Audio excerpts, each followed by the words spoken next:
I often talk about podcasting really as referral marketing on a grand scale, because just as you would tell another friend, hey, you should check out this product, or hey, you should try this therapist, or you should go to this lawyer because they helped me with this thing that I was dealing with. On a podcast, you are that friend and you're talking to hundreds of people at a time, thousands of people at a time, maybe, who think of you as a friend and trust you like that. So really it is referral marketing on a grand scale. Are you seeking a better way to accelerate your sales, to scale your business, to live a life with no limits? Accelerate Sales Podcast features global experts who have cracked the code to recurring revenues with proven sales systems and get you on the fast track to scaling. Now let's accelerate your sales with today's episode. Welcome to the Accelerate Sales Podcast. You're going to learn 3 key things today from the guest. First is why podcasting is such an essential element in sales. The second is what you should put in your first 10 episodes. And yes, you should have a podcast, and this will encourage you. And the third is podcast fade and how to avoid it. So welcome. I'm Paul Higgins. And if you're a first-time listener, please like or follow at the end. So, it'd be great to have you doing that and subscribing. The other, if you're a regular, really appreciate your support and always love those reviews. Welcome to take notes, of course, but there will be an exact summary in the show notes, and you'll see me look down from time and write, because I'm making them as good as I possibly can for you. So today's guest is a sought-after podcast strategist. They're a speaker, an online course creator, and a consultant. And they've worked with brands like Salesforce and also John Maxwell. And they're brilliant at what they do. And they're going to share a lot of that with you today. And I forgot to mention, they've got their own podcast as well, which I don't think we mentioned on the show. It's called Podcast Strategies. That's how I found today's guest, and I love listening to it, and I think you'll get a lot of value out of it. And there is a great opportunity at the end that our guest meets. So now I'm going to hand you over to Danny Ozment from Emerald City Productions. Danny, so great to have you on the show. Thank you, Paul. I'm glad to be here. Yeah, well, look, we had a great discussion around all things podcasting, and I thought, hey, this is too good to keep to ourselves, and we need to bring it to you out there listening or watching now. So why don't we kick off with, who's your perfect clients? Who do you love to work with? Who do I love to work with? Well, as any consultant would say, I love to work with clients that actually listen to me, probably first of all. But I really like working with busy professionals. Some of my best clients are lawyers, therapists, people like that who are trying to build trust with potential clients. And so it makes a lot of sense then for them to have a podcast and build trust in that manner. Great. And you talk about trust, but what are some of the key problems that the podcast helps them to solve? Well, it comes down to relationships when you're in those types of businesses. Whether you're a lawyer who people generally only want to come to when something big is happening or something scary is happening or something major is happening, they need to build that relationship so that people do trust them, that they are willing to open up to them. They are willing to share things. They're willing to trust them with decisions that are very massive decisions.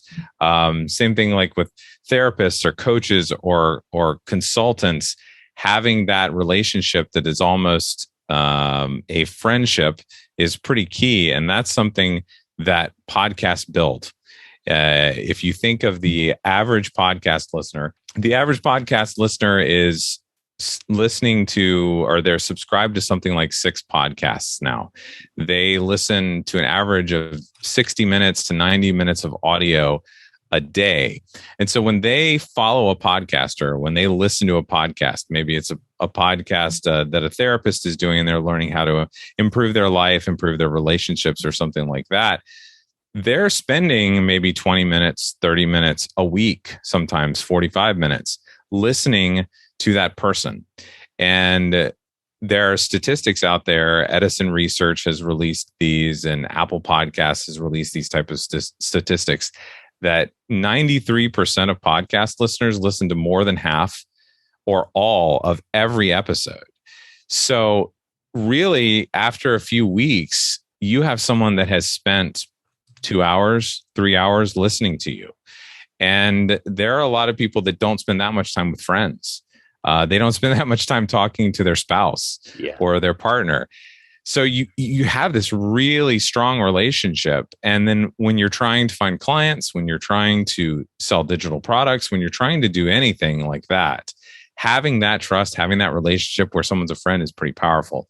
I often talk about podcasting really as referral marketing on a grand scale, because just as you would tell another friend, hey, you should check out this product, or hey, you should try this therapist, or you should go to this lawyer because they helped me with this thing that I was dealing with, or they helped me with go to this realtor or this real estate agent because they helped me buy my last house. On a podcast, you are that friend, and you're talking to hundreds of people at a time, thousands of people at a time, maybe, who think of you as a friend and trust you like that. So really, it is referral marketing on a grand scale. Yeah, great. And, there is the theme. It always makes me laugh because, people buy from people, but it's, it's like the automation is now, getting less, well, it's never been liked, I don't think, but it's getting less promoted. And now it's all back to, what we've always done, which is human conversations, particularly in sales, right? Because sales, ultimately, all you're doing is finding out where someone is, where they want to be, and what are the key, things that are stopping them getting there, and then how you can help them, right? And I think, building that trust is so important. And, you've talked a little bit about consultants there out of the mix. We don't have a lot of lawyers. I don't think we've got a lot of lawyers. If you're a lawyer watching or listening, shout out to me. But a lot of tech consultants, cloud partners, etc. So, how could they work a podcast into their mix? Like, there's lots of options. We can write a book. We could do a podcast. We could have a YouTube channel. Why would we choose to have a podcast over some of those others? Sure.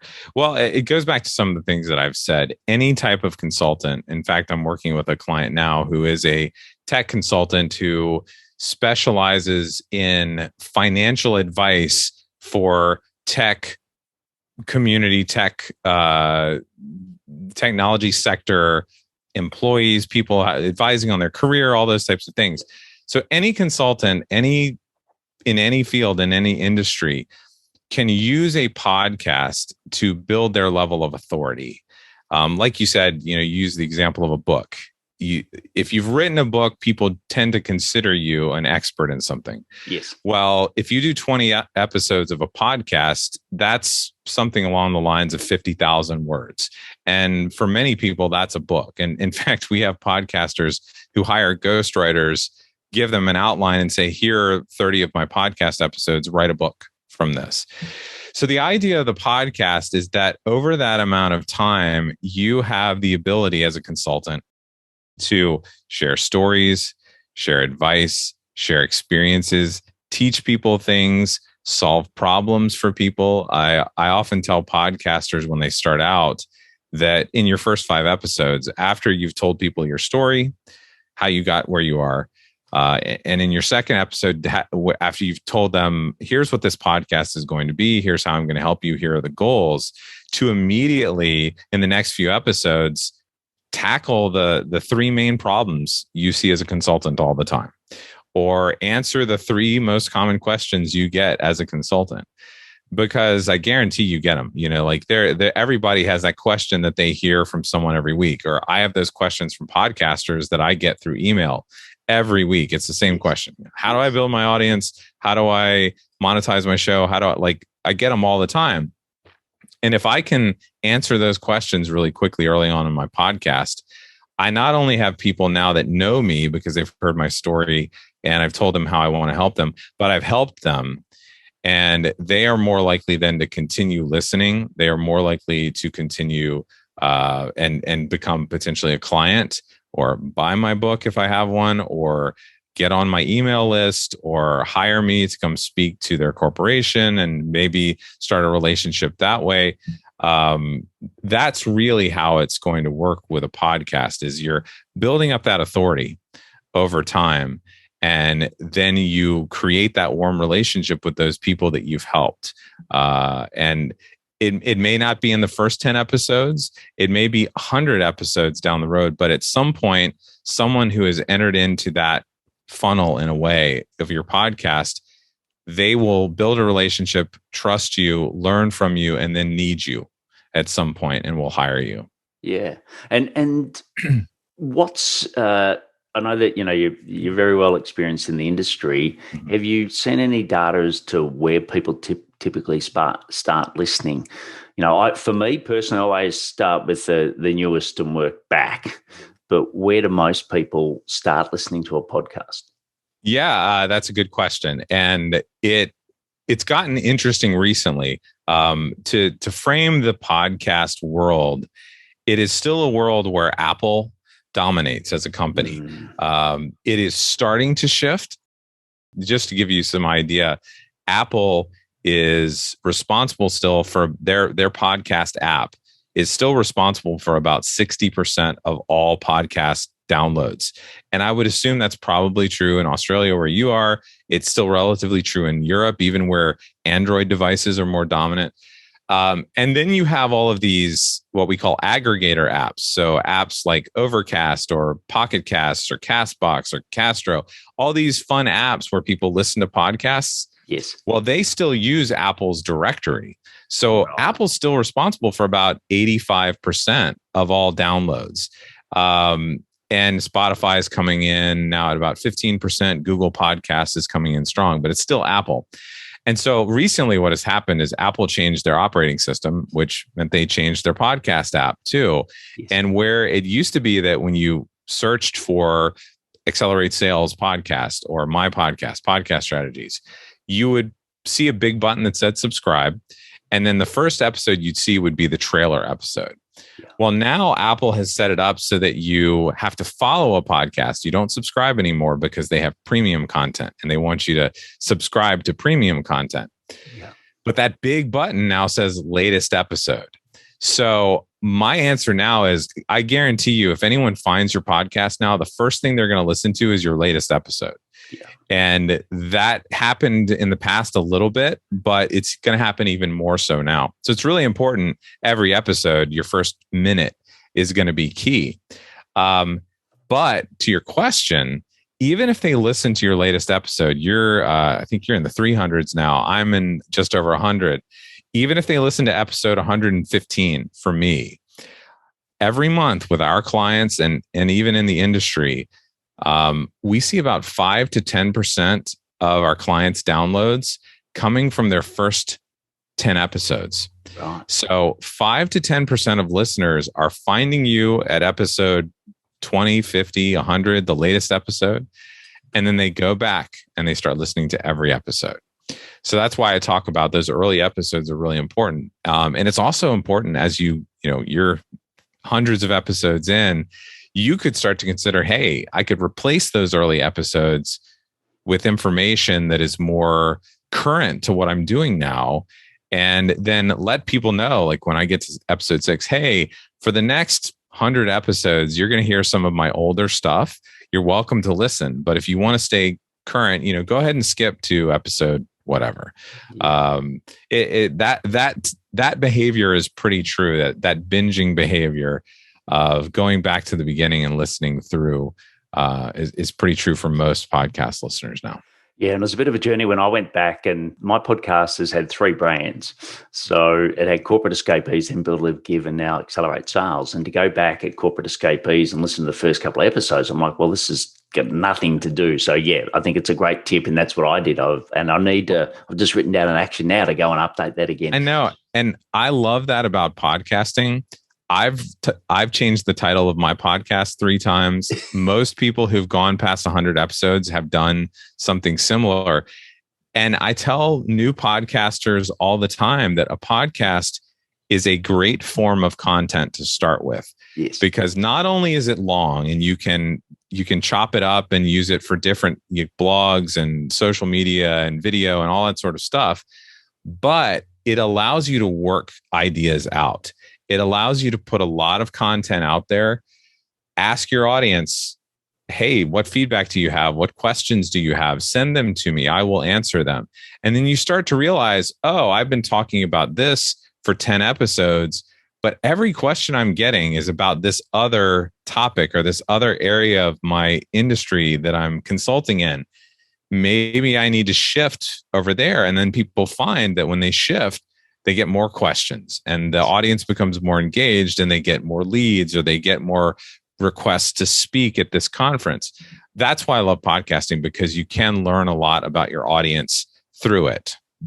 Yeah. And what's the blend now of, like this, repurposing, as you said. So I'm doing, a video now. Most people, I'm assuming, and you'll tell me in a moment, are listening to the audio. They don't always go to the video on YouTube, but then the video allows it to repurpose. Have you seen a shift in your client base on how many people are doing, audio and video, and then, using it or repurposing it from there? I wouldn't describe it as a shift. We as an agency, Emerald City Productions, we tend to watch what is working and what people are doing and what they're doing well. And I, for several years now, have advised everyone we work with that if they're comfortable with video, to at the very least, broadcast their recording live, whether that's on Facebook Live or Instagram Live or LinkedIn Live, to broadcast while you record, because that's relatively easy, whether you're doing something fancy like StreamYard or you're just putting it out there, because that's an audience. You might get 30 people on a live stream, but you might be able to ask for comments. You might be able to ask for questions. And then if you do that, you at least start out with video. Yes. That you can pull audio from, you can edit the video. And as we've shifted and changed some of the offerings we have, like for instance, in social media, we have shifted more towards video micro content than doing audiograms or like waveform type videos. We are now with clients that have video recorded. We will clip, a minute from that and create an Instagram reel that has the video, that has the captions, that has the episode information in a template, and post that, because right now the clients that use Instagram a lot, Instagram's algorithm is heavily favoring reels. We're not even really posting video posts in the actual feed anymore because they're getting throttled so badly that it's not even worth the time for the client. But the reels are getting thousands of views. And we don't know what that means yet. It could just be thousands of worthless reviews or views, but it at least is eyes on your content. And so I think that's the shift we've seen, is that just having it available, even if you're not using it now, you can come back to it and maybe use it for a course. I encourage all of our clients to, in the very least, create a YouTube channel for their podcast, so that if we tend to use Libsyn as our media host, we can automatically publish every episode to a YouTube channel. Yes. And even if it's not like yours where you have wonderful video and all those types of things, even if it's just a static artwork with the podcast content and the podcast title and the show notes and the description, you're still taking advantage of YouTube's search engine. Yes. And even just this week, I did a poll on LinkedIn where I was asking people, Spotify is telling us that more and more people are listening, but the numbers don't seem to be working out. What are you guys using? And I had 1,600 responses that said a lot of people are using Spotify, about 60% of the responses, and 25 was Apple. But I had a handful, maybe 10 responses that said, oh, I listen to all my podcasts on YouTube because I can search for a topic and I can find all these podcast episodes that talk about this topic. Yeah. And I think that's the brilliant thing of, having it across all platforms. Like, for us, LinkedIn is our key platform. I won't deny that. So, I've had over 3 million views in the last couple of years. So it's definitely my number one. But as you say, I've got a YouTube channel. I repurposed, like you said. Mm-hmm. We need to do more reels. To be honest, we haven't done enough of that of Insta. So we need to pick our game up on that. And what about TikTok? Does TikTok and podcasting go together? Like, tell me, I must admit, absolutely addicted to golf instruction on TikTok. I limit myself to 15 minutes. I categorize everything. I love it. But what about podcasting? How's that? I'm probably the wrong person to ask about this because even though I'm 43 years old, like I've never touched TikTok. I will watch the TikTok videos that show up in Instagram Reels because I don't have the time. What I've seen is for podcasters, if you can use TikTok and you know how to use it, like you're saying, for certain things, for certain aspects of what you're doing, you can get eyes. It's very similar to Instagram Reels in that if you can include a minute long portion of your podcast episode that is really powerful and interesting to the people that are watching and they can search for that material, then yeah, it is in a way, it's a glorified search engine like most of these networks are. But yeah, I don't even have it on my phone. So yeah, well, look, I believe me, it's addictive. Yeah. Don't do it. Yeah.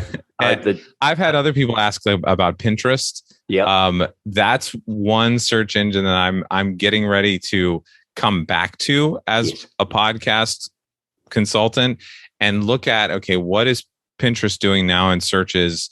How can we use promoted pins and things like that to get people to episode posts on our sites or on pillar posts, for instance. Like if we have a certain topic that's covered with a 1,500, 3,000 word blog post, but that it also has media for certain episodes on a large, let's call it a content sales page, where it's mostly content, but it also has a purpose. I sense that using Pinterest for those types of things now would be very powerful.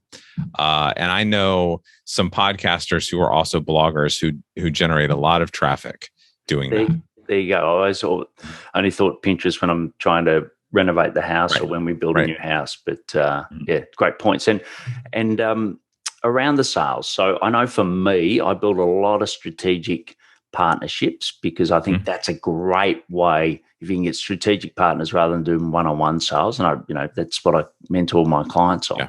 But I find it's a brilliant way to build those relationships by reaching out, asking people to come on your podcast. Where else have you seen, podcasting become a more direct sales path for your clients? I know the relationship, I know the authority, but how else have you seen clients use it for a direct sales path? Yeah, well, I think you nailed it there.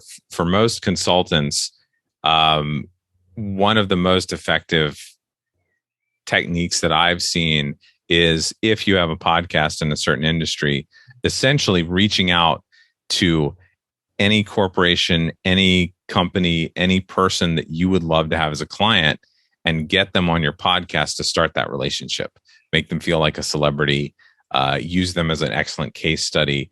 But then you have the opportunity to start a relationship and show them what you can do with a public tool. Podcasts, I sound like a broken record sometimes, but in terms of any sales, whether it's direct sales, whether it's partnerships, whether it's getting new clients as a consultant, it's all going to come back to that relationship that podcasts can create in a short amount of time because of the amount of time people spend listening to you. I've seen podcast listeners, I know it's true for me too, that there are podcasts that I listen to every Friday morning. And if I get to Friday morning and that podcast episode is not there, I'm hurt. I feel like, oh my gosh, this person didn't show up for me. What am I going to do when I go ride my bike this morning?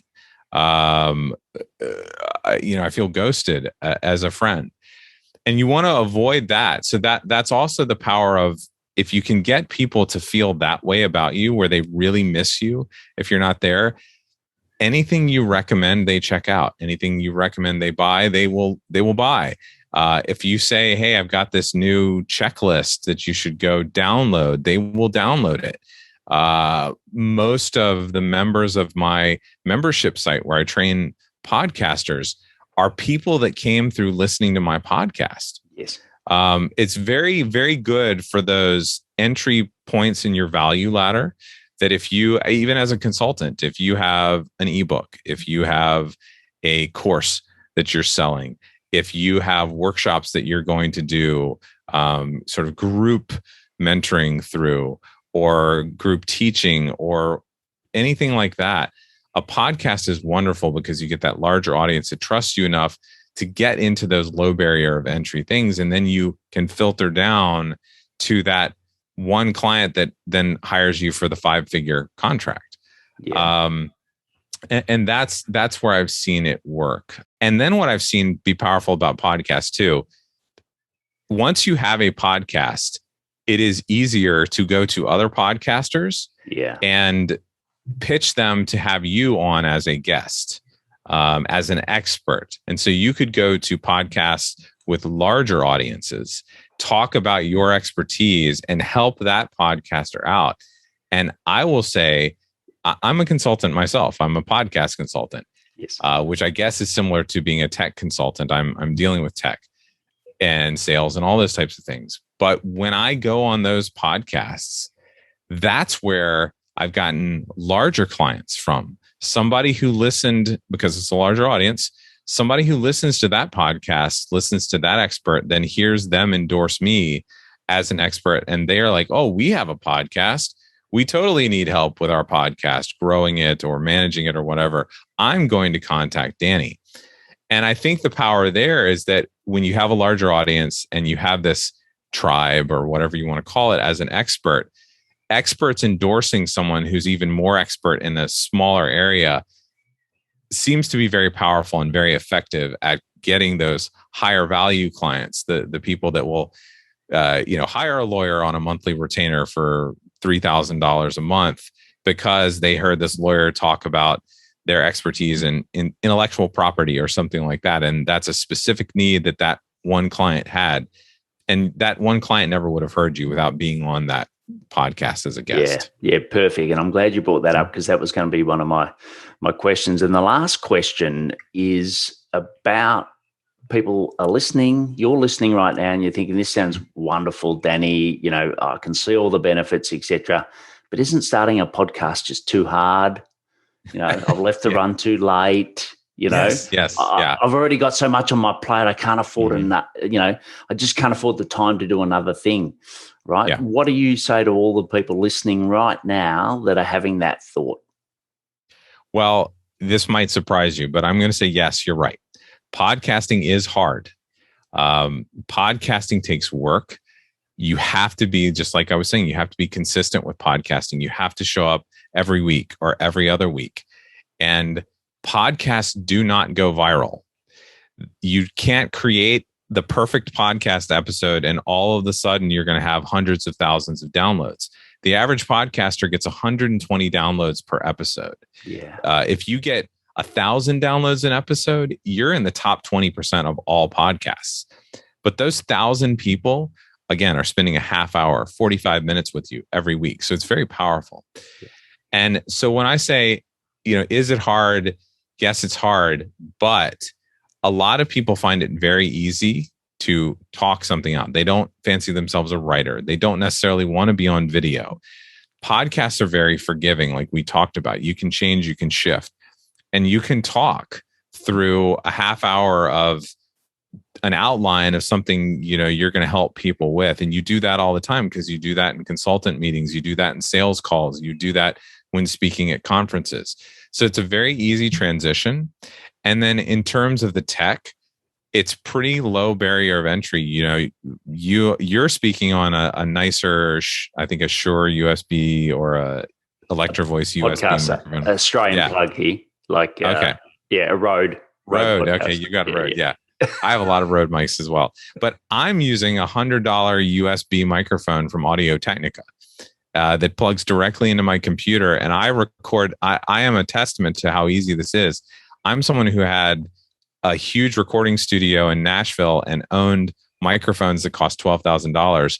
I'm now a podcast consultant working with a $100 microphone plugged into my computer, and I record on QuickTime and then edit it. I could edit it in the tools that I use, but you can also hire someone to edit your podcast for you and publish your podcast for you. So it's pretty easy to get started.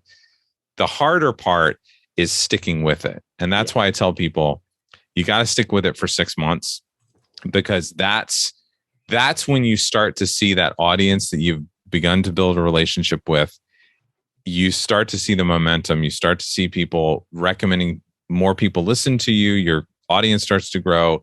You see those client leads coming in. You see people buying things, attending things that you recommend they come to. If you do a webinar, a training, or something like that, they start to show up. They join your email list, but you got to stick with it for 6 months.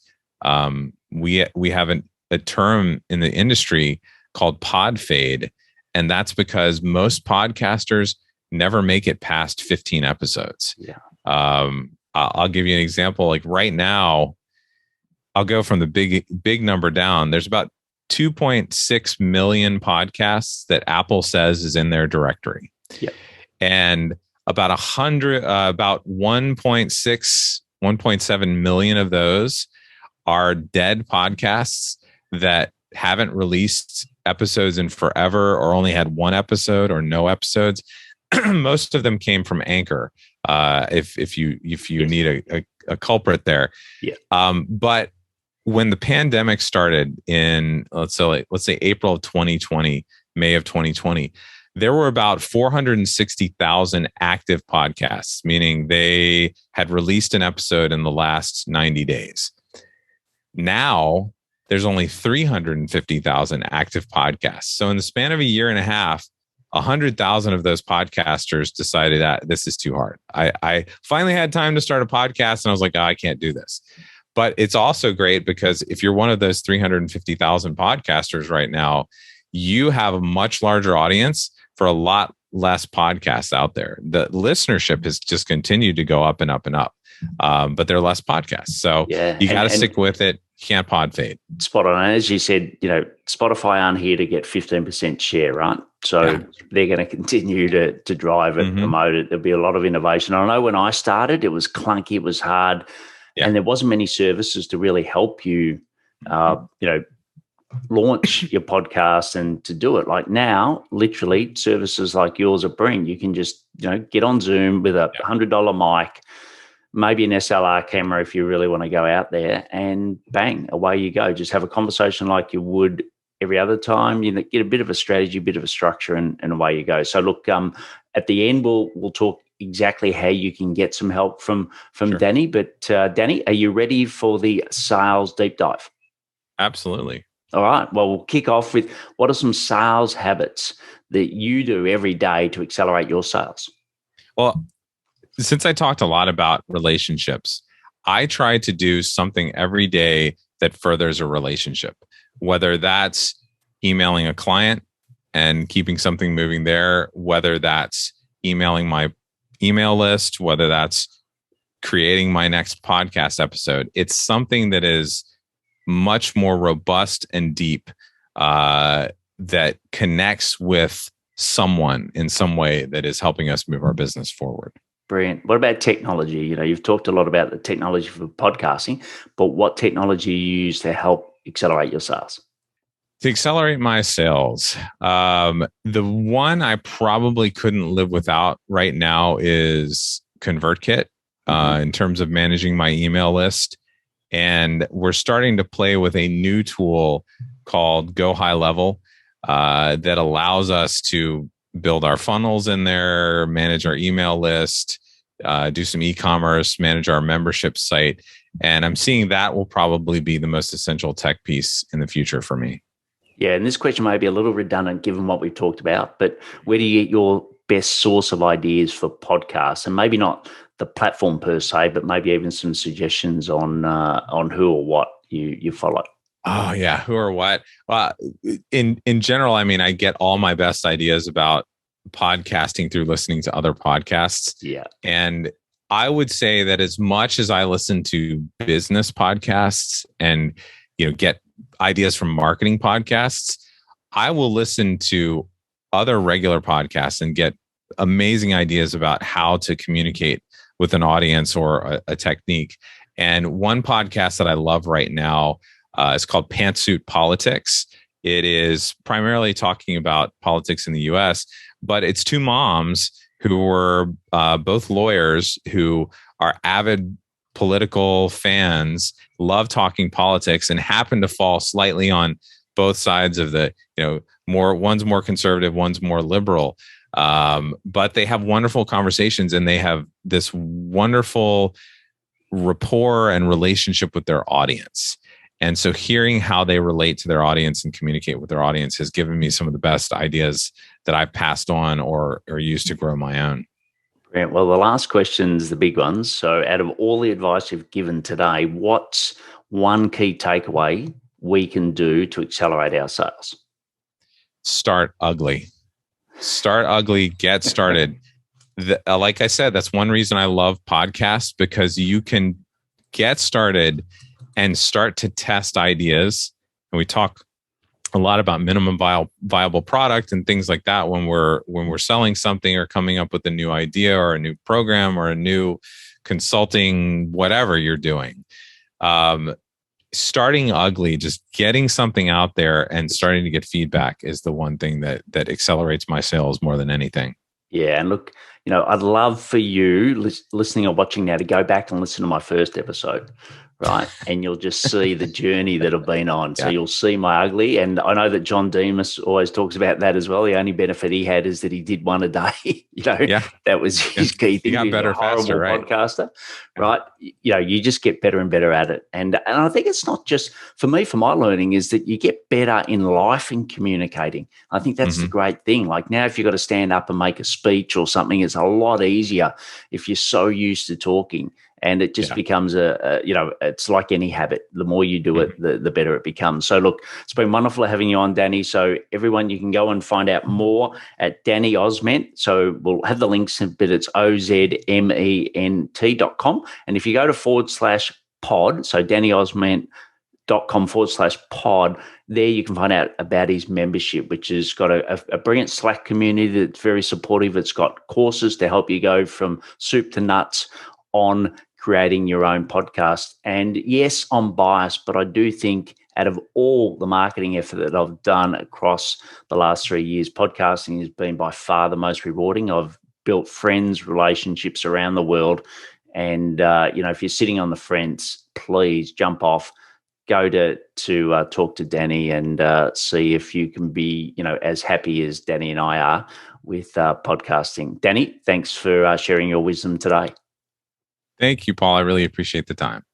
Really loved that interview with Danny, and I was amazed by some of the stats that he said, in particular that, there's only 350 active podcasts now. So there's plenty of opportunity for you, but most importantly, how you use it in sales. And like I said, those strategic relationships that you can build, I think is essential, and it's not that difficult, right? As Danny explained, there's great technology now, and there's people like Danny that can do it for you.